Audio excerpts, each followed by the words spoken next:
Hello friends, welcome to our channel Pratik study IQG की। यहाँ पर हम आज फिजिक्स के भौतिकी शास्त्र के 24 सिलेक्टिव क्वेश्चन देखेंगे जो हमारे सभी एग्ज़ाम्स के लिए कॉम्पिटिटिव एग्ज़ाम के लिए अतिशय महत्वपूर्ण है। तो चलिए शुरू करते हैं। यहाँ पर क्वेश्चन नंबर 1, जल में तैरना न्यूटन की गति के किस नियम के कारण संभव है? ऑप्शन ए प्रथम नियम, ऑप्शन बी द्वितीय नियम, ऑप्शन सी तृतीय नियम या ऑप्शन डी यह सभी।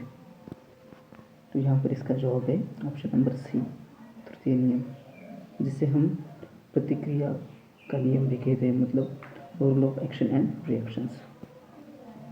तो इसे अगर हम विस्तृत में बात की जाए तो जो आइजैक न्यूटन थे उन्होंने 1687 में गति के 3 नियम अपनी पुस्तक प्रिंसिपिया में दिए थे। तो यहाँ पर इसका पहला नियम जिसे हम जड़त्व का नियम कहते हैं, लॉ ऑफ इनर्शिया। दूसरा नियम संवेग का नियम, लॉ ऑफ मोमेंटम। और तीसरा नियम क्रिया प्रतिक्रिया का नियम, rule of action and reaction. तो चलिए नेक्स्ट क्वेश्चन देखते हैं। क्वेश्चन नंबर 2, निम्नलिखित में से कौन सी राशि सदिश राशि नहीं है? ऑप्शन ए वेग, बी आयतन, सी विस्थापन या डी बल। तो यहाँ पर इसका जवाब है बी आयतन। अगर हम सदिश राशि या अदिश राशि की बात की जाए तो ये भौतिक राशियाँ हैं। तो यहाँ पर हम देखते हैं सदिश राशि। तो सदिश राशि ऐसी भौतिक राशियाँ होती हैं जिन्हें व्यक्त करने के लिए परिमाण एवं दिशा दोनों की आवश्यकता होती है, तो उसे हम सदिश राशि कहते हैं। और अदिश राशि ऐसी भौतिक राशियाँ होती है जिन्हें व्यक्त करने के लिए परिमाण की तो आवश्यकता होती है मगर डायरेक्शन की आवश्यकता नहीं होती, तो उसे हम अदिश राशि कहते हैं। तो देखते हैं next question. Question number 3, angstrom क्या नापता है? तो ऑप्शन ए तरंगदैर्घ्य, ऑप्शन बी आवर्तकाल, ऑप्शन सी आवृत्ति, ऑप्शन डी समय।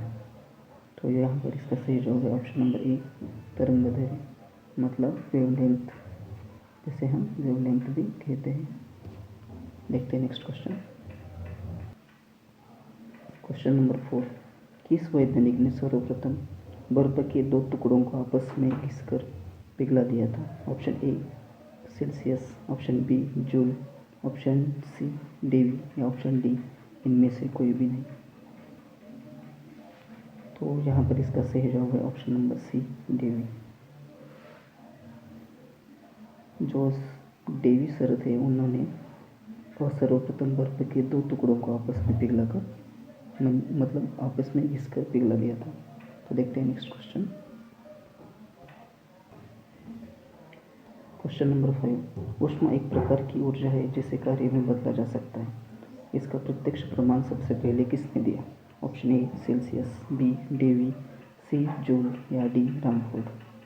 तो ऊष्मा एक प्रकार की ऊर्जा है जिसे कार्य में बदला जा सकता है। इसका प्रत्यक्ष प्रमाण सर्वप्रथम रामफोर्ड इन्होंने दिया था। तो यहाँ पे ऑप्शन नंबर बी सही है। देखते हैं नेक्स्ट क्वेश्चन। नेक्स्ट क्वेश्चन देखते हैं। क्वेश्चन नंबर 6, लोहे की सुई पानी की सतह पर तैरती है, इस परिघटना का क्या कारण है? ऑप्शन ए साम्यता, बी गुरुत्वीय त्वरण, सी पृष्ठ तनाव या डी इनमें से कोई नहीं। तो यहाँ पर इसका सही जवाब है ऑप्शन नंबर सी पृष्ठ तनाव, जिसे हम सरफेस टेंशन भी कहते हैं। तो लोहे की सुई पानी पर तैरती है तो इस परिघटना का कारण पृष्ठ तनाव है। देखते हैं नेक्स्ट क्वेश्चन। क्वेश्चन नंबर 7, निम्नलिखित में से किस द्रव का घनत्व सबसे कम है? Option A mercury, B petrol, C स्वच्छ जल या डी नमकीन जल। तो यहाँ पर सही जवाब है option number B petrol. Petrol इस द्रव का घनत्व सबसे कम है। तो यहाँ पर ऑप्शन नंबर बी सही है। देखते हैं नेक्स्ट क्वेश्चन। क्वेश्चन नंबर 8, एक हॉर्स पावर कितने वाट के बराबर होता है? हॉर्स पावर अश्वशक्ति। Option A 450 watt, option B 600 watt, option C 734 watt, option D 746 वाट।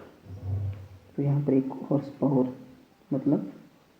746 वाट। यहाँ पर ऑप्शन नंबर डी सही है। देखते हैं नेक्स्ट क्वेश्चन।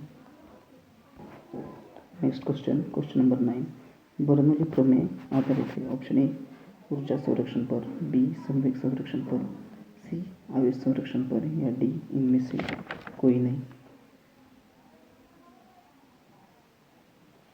तो यहाँ पर इसका सही जवाब है ऑप्शन नंबर ए ऊर्जा संरक्षण पर।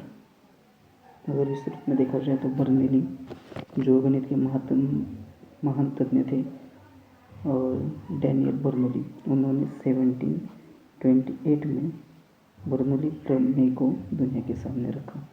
उनके अनुसार जब कोई असंपीड्य और अशून्य द्रव किसी एक स्थान से दूसरे स्थान तक रेखीय प्रवाह से निश्चित गति करता है तो इस द्रव के मार्ग में प्रत्येक बिंदु पर इसके एकांक आयतन या एकांक द्रव्यमान की कुल ऊर्जा का मान स्थिर रहता है। इसे बर्नौली प्रमेय कहते हैं। देखते हैं नेक्स्ट क्वेश्चन नंबर 10, बर्फ पर दाब बढ़ाने से उसका गलनांक क्या होगा? तो ऑप्शन ए घट जाएगा, बी बढ़ जाएगा, सी शून्य हो जाएगा, या डी अपरिवर्तित रहेगा। तो जब किसी बर्फ पर दाब बढ़ता है तो उसका जो गलनांक होता है, मेल्टिंग पॉइंट, वो घट जाएगा। तो यहाँ पर इसका सही जवाब है ऑप्शन नंबर ए। देखते हैं नेक्स्ट क्वेश्चन नंबर 11, ऊष्मा का सबसे अच्छा चालक निम्नलिखित में से कौन है? ऑप्शन ए चांदी, बी तांबा, सी सोना, या डी इनमें से कोई नहीं। तो यहाँ पर इसका सही जवाब है ऑप्शन नंबर ए चांदी। तो चांदी ऊष्मा का सबसे अच्छा चालक होता है। देखते हैं नेक्स्ट क्वेश्चन नंबर 12, आणविक संगठन के द्वारा ऊष्मा का संप्रेषण क्या कहलाता है? ऑप्शन ए संवहन, बी विकिरण, सी चालन, या डी प्रकीर्णन। तो वो यहाँ पर सही जवाब है ऑप्शन नंबर ए संवहन। आणविक संगठन के द्वारा ऊष्मा का संप्रेषण संवहन कहलाता है। देखते हैं नेक्स्ट क्वेश्चन नंबर 13, निम्नलिखित द्रवों में कौन सा ऊष्मा का बहुत अच्छा चालक होता है? तो option A ether, B benzene, C पारा, या डी पानी। तो यहाँ पर इसका सही जवाब है ऑप्शन नंबर सी पारा, जिसे हम मर्क्यूरी भी कहते हैं। देखते हैं नेक्स्ट क्वेश्चन नंबर 14, ठोस से द्रव में पदार्थ की अवस्था परिवर्तन को क्या कहते हैं? ऑप्शन ए बाष्पन, बी गलन, सी क्वथन, या डी इनमें से कोई नहीं। तो ठोस से द्रव पदार्थ में पदार्थ के अवस्था परिवर्तन को गलन कहते हैं। तो यहाँ पर ऑप्शन नंबर बी सही है, गलन। देखते हैं नेक्स्ट क्वेश्चन नंबर 15, ध्वनि नहीं गुजर सकती। ए वायु से, बी निर्वात से, सी स्टील से, या डी जल से। तो यहाँ पर इसका सही जवाब ऑप्शन नंबर बी निर्वात से। अगर किसी ध्वनि को एक स्थान से दूसरे स्थान तक जाना है तो वहाँ पर मीडियम की आवश्यकता होती है, और जैसा कि हम जानते हैं निर्वात में किसी भी तरह का मीडियम नहीं होता, तो वहाँ से ध्वनि गुजर नहीं सकती। देखते हैं नेक्स्ट क्वेश्चन नंबर 16, सबसे अधिक तीव्रता की ध्वनि उत्पन्न करता है? ए बाघ, बी गोरिल्ला, सी बंदर, डी चिंपांजी।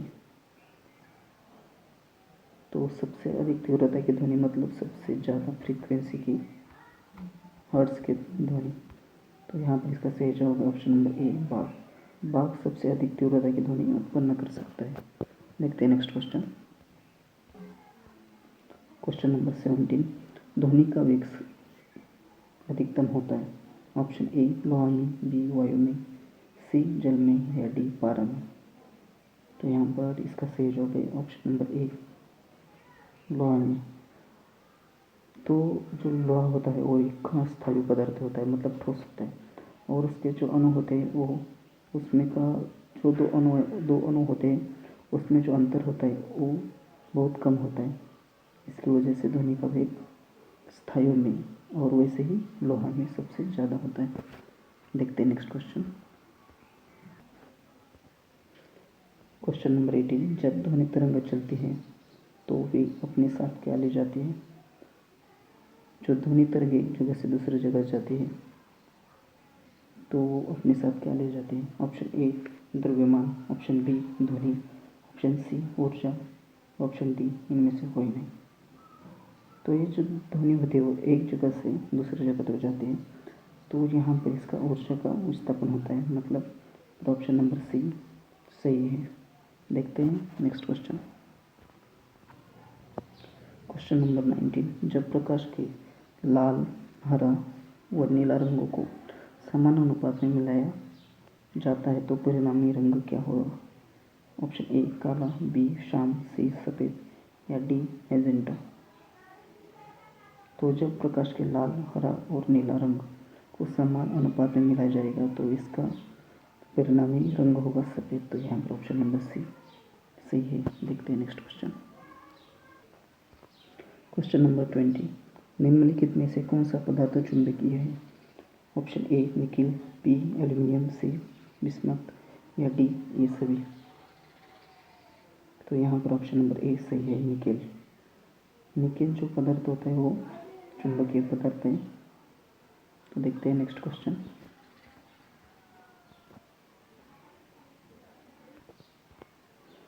क्वेश्चन नंबर 21, विद्युत मोटर किस सिद्धांत के अनुसार कार्य करती है? ऑप्शन ए ओम का नियम, बी लेंज का नियम, सी फैराडे का नियम या डी इनमें से कोई नहीं। तो जो विद्युत मोटर होती है वो फैराडे के नियम के तहत अपना कार्य करती है। तो यहाँ पर ऑप्शन नंबर सी सही है। देखते हैं नेक्स्ट क्वेश्चन। क्वेश्चन नंबर 22, निम्नलिखित में से कौन सा धातु अर्धचालक की तरह ट्रांजिस्टर में प्रयोग होता है? ऑप्शन ए चांदी, बी ग्रेफाइट, सी जर्मेनियम या डी ये सभी। तो अर्धचालक की तरह ट्रांजिस्टर में प्रयोग होने वाला धातु है ऑप्शन नंबर सी जर्मेनियम। तो यहाँ पर ऑप्शन नंबर सी सही है। देखते हैं नेक्स्ट क्वेश्चन। क्वेश्चन नंबर 23, नाभिकीय रिएक्टर में बाहरी जल का प्रयोग किस रूप में किया जाता है? ऑप्शन ए शीतलक, बी नियंत्रक, सी मंदक या डी परिरक्षक।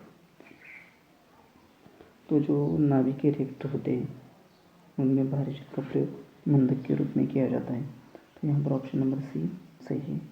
देखते हैं next question. Question number 24, cyclotron इसको त्वरित करने के लिए प्रयुक्त किया जाता है? ऑप्शन ए परमाणु, option B ion, option C proton या डी ये सभी।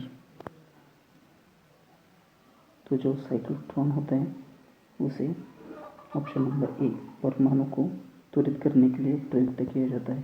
तो यहाँ पर ऑप्शन नंबर ए सही है। देखते हैं नेक्स्ट क्वेश्चन। क्वेश्चन नंबर 25, एक नदी में चलता हुआ जहाज जब वो समुद्र में आता है तब जहाज का स्तर क्या होगा? ऑप्शन ए पहले जितना ही होगा, ऑप्शन बी थोड़ा नीचे आएगा, ऑप्शन सी थोड़ा ऊपर आएगा या डी इनमें से कोई नहीं। तो कोई जहाज है जो नदी से समुद्र में आता है तब उसका जो स्तर होता है जहाज का वो थोड़ा सा ऊपर उठ जाता है। तो यहाँ पर ऑप्शन नंबर सी सही है।